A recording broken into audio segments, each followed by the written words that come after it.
Привет! Сегодня мы поговорим о мотивации и рассмотрим полезные приемы для создания чиптюн музыки. Я поделюсь с вами некоторыми наблюдениями, а вы обязательно отпишите в комментарии, какие условия мотивируют вас для развития и занятием творчеством.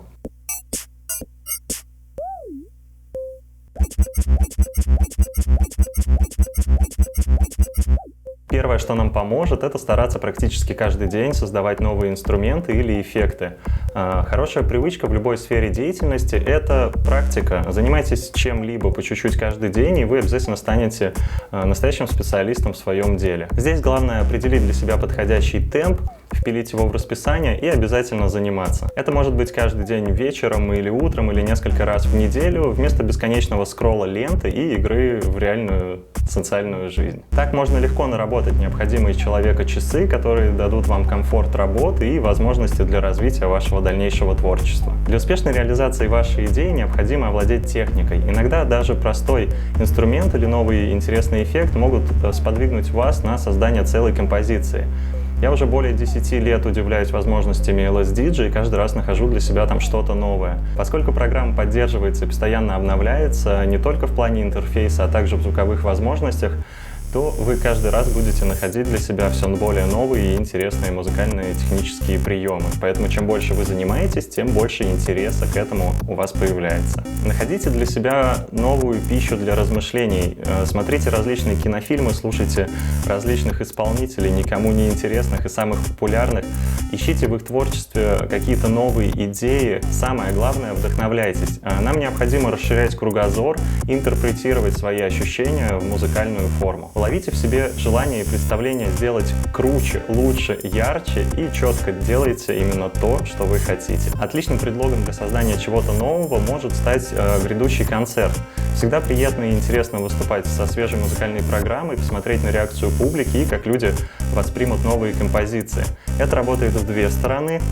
Новые композиции мотивируют нас организовать концерт, а предстоящее мероприятие мотивирует нас писать новые треки. Вдохновляйтесь живыми сетами, посещайте локальные мероприятия местных команд и ищите в живых выступлениях ваших коллег что-то уникальное, что можно будет применить на вашей практике. Посмотреть на свое творчество с другой стороны хорошо помогают новые музыкальные игрушки или музыкальные инструменты. Всегда интересно узнать, как будет звучать та или иная композиция на различных версиях приставки, в ранних или поздних версиях музыкальной программы или в различных музыкальных редакторах. Какое будет звучание в различных наушниках, колонках, да хоть в машине с различными эффектами, педалями и на новом оборудовании. Наша задача — стараться постоянно приобретать все новый и новый опыт, который можно будет интерпретировать в музыку. Попробуйте бросить себе вызов, написать трек в 3/4 или использовать непривычную для вас структуру басовой партии.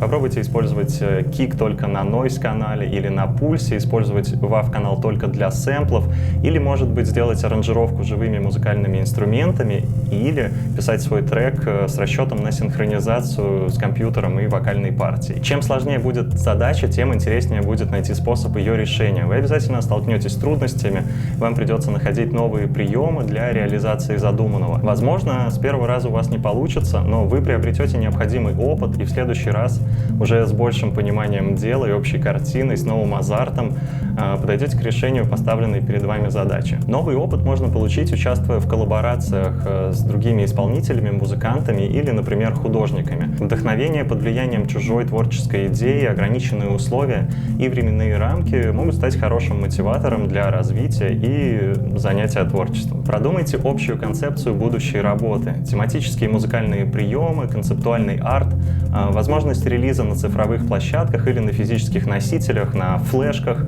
картриджах, аудиокассетах.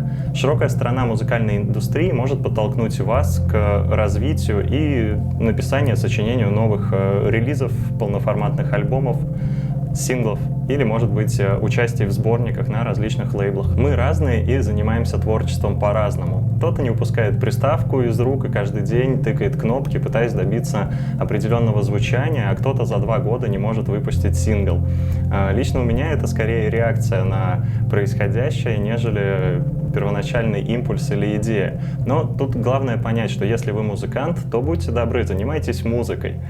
То, что мы делаем каждый день, определяет нашу жизнь. А самое главное — это отличная идея и владение техникой. При должном вдохновении и хорошем стечении обстоятельств можно написать отличную мелодию, даже хит, буквально за несколько секунд, и в последующем отполировать ее, сделать классный звук, продумать структуру и общую концепцию трека.